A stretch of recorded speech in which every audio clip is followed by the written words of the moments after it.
ઓમ ગણેશ હર હર મહાદેવ। સર્વપ્રથમ તો આપણે જે માક્ષર મહિનો હવે શરૂ થઈ ગયો છે એની આપ સૌને ખૂબ જ વધાઈ। કારણ કે માસાના માર્ગશીર્ષોહમ, જે રીતે ભગવાન શ્રી કૃષ્ણએ ભગવદ્ ગીતામાં કહ્યું છે માર્ગશીર્ષ મહા વિશે, અને ઓલરેડી કદાચ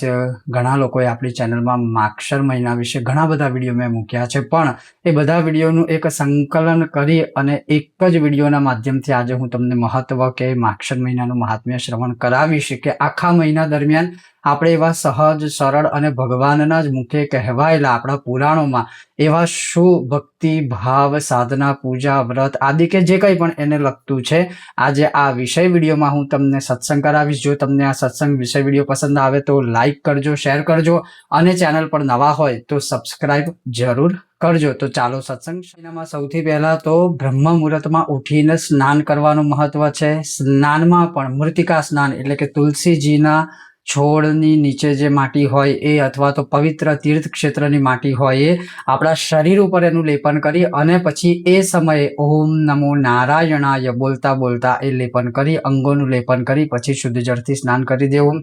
એના પછી કહ્યું છે કે ભગવાનના જે બે મુખ્ય નામ છે ને એમાં એક મંત્ર વિશે તો પ્રચુર માત્રામાં લખેલું છે, અને એ ભગવાનનો મંત્ર છે અષ્ટાક્ષર મંત્ર ઓમ નમો નારાયણાય। શબ્દશઃ એવો પ્રયોગ કરવામાં આવેલો છે, ભગવાન એવું કહ્યું છે કે આખા માક્ષર મહિનામાં જે કોઈ પણ મનુષ્ય રોજ 100 વખત અથવા તો 1000 વખત, એટલે આપણે કહીએ કે 1 માળા અથવા તો 10 માળા, જે કોઈ મનુષ્ય રોજ ઓમ નમો નારાયણાય ઓમ નમો નારાયણાય આ મંત્રનો જાપ કરશે તો એના માટે આ પૃથ્વી પર કશું પણ અસંભવ રહેશે નહીં, અને મહાપુણ્ય ફળની પ્રાપ્તિ થશે, પિતૃઓની મુક્તિ થશે, અને અનેકો બીજા બધા પુણ્ય જે છે એના વિશે ભગવાનનું કથન છે। એના સિવાય ભગવાને કહ્યું છે દામોદર, કે જે ભગવાનનું દામોદર નામ છે, અને જો મંત્ર સ્વરૂપે જાપ કરવો હોય તો ઓમ દામોદરાય નમઃ, અને ખાલી નામ સ્મરણ કરવું હોય તો દામોદર દામોદર દામોદર દામોદર। આખો મહિનો આ રીતે જે કંઈ પણ ભગવાનનું આ નામ સ્મરણ કરશે એને પણ ક્ષણે ક્ષણે અશ્વમેઘ યજ્ઞનું ફળ પ્રાપ્ત થશે। બીજા નંબરની અંદર ભગવાનના જ કથન અનુસાર એવું છે કે આખા મહિના દરમિયાન જે કોઈ પણ મનુષ્ય વિષ્ણુ સહસ્રનો પાઠ કરશે, જે કોઈ પણ મનુષ્ય ભગવદ્ ગીતાજીના કોઈ પણ અધ્યાયનો પાઠ કરશે, જે કોઈ પણ મનુષ્ય ભીષ્મ સ્તવન કરશે, જે કોઈ પણ મનુષ્ય જે રીતે અષ્ટાક્ષર મંત્ર કે દામોદર નામ તમને શ્રવણ કરાવ્યું એનો પાઠ કે મંત્ર જાપ આદિ કરશે, એના માટે ભગવાન શ્રી કૃષ્ણથી, ભગવાન નારાયણથી કે ભગવાનની કૃપાથી પર એટલે કે કૃપા જ ભગવાનની થઈ જાય તો એનાથી ઉપર આપણે બીજું કાંઈ ના જોઈએ, તો ભગવાનની પૂર્ણ કૃપા એ સાધકને, એ ભક્તને પ્રાપ્ત થશે જો માક્ષર મહિનામાં આ રીતે આમાંથી કોઈ પણ સ્તવન સ્તોત્ર પાઠ કે મંત્રના જાપ કરશે। એના પછી ભગવાને કહ્યું છે કે આખા મહિના દરમિયાન કોઈ પણ મનુષ્ય જો શંખની અંદર શુદ્ધ જળ અથવા તો દૂધ ગૌ માતાનું એ ભરી અને ઓમ નમો નારાયણાય બોલતા બોલતા શાલિગ્રામ ભગવાન ઉપર જો એ દૂધ કે જળ અર્પણ કરશે તો એને અશ્વમેઘ યજ્ઞ ફળની પ્રાપ્તિ થશે,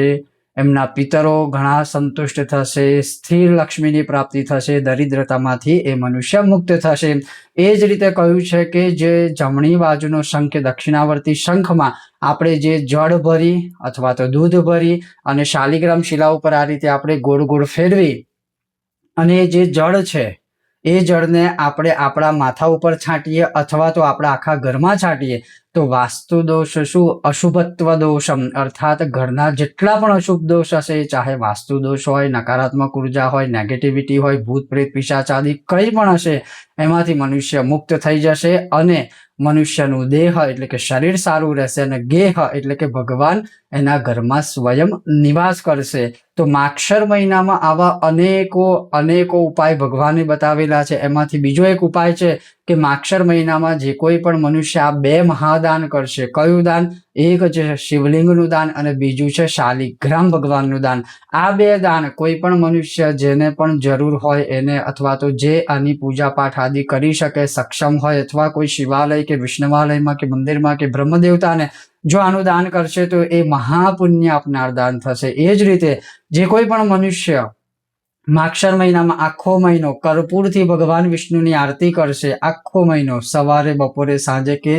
રાત્રે ખાસ કરીને સંધ્યાકાળે તો કર્પૂરની આરતી કરશે, સાથે સાથે ભગવાન વિષ્ણુના અનેકો દીવડાઓની આરતી કરશે, દીપદાન કરશે. એના સિવાય ભગવાનની કોઈ પ્રદક્ષિણા કરશે, ભગવાનની આગળ અલગ અલગ પ્રકારના ધૂપ, એમાં ખાસ કરીને દશાંગ ધૂપ આદિ કરશે તો નારાયણની અસીમ કૃપા પ્રાપ્ત થશે. અને એના સિવાય આપણે જે કાંઈ વ્રતો, વાર્તાઓ, કથા કે ભગવાનના અનુષ્ઠાન આદિ હોય આ માક્ષર મહિનામાં કરશે મનુષ્ય તો સાક્ષાત લક્ષ્મી સહિત નારાયણની એને કૃપા પ્રાપ્ત થશે. બાકી આ જ બધા વિષયો ઉપર મેં વિસ્તારથી આપણા સત્સંગના ચેનલમાં એટલે કે આપણી આ ચેનલમાં સત્સંગ સ્વરૂપે અપલોડ કરેલા છે વિડીયો. તમારે વધુ ડિટેલમાં જઈ અને એને સમજવું હોય, જાણવું હોય કેવી રીતે શું છે શું નહીં તો તમે હમણાં જ આપણી ચેનલને વિઝિટ કરો અને આ બધા વિષયો પર તમને વિડીયો બધા સત્સંગના માધ્યમથી સાંભળવા કે જોવા મળશે. આ એક આખો સાર મેં તમને માક્ષર મહિનાનો કહ્યું કે માક્ષર આમાંથી કોઈ પણ વસ્તુ તમે આખા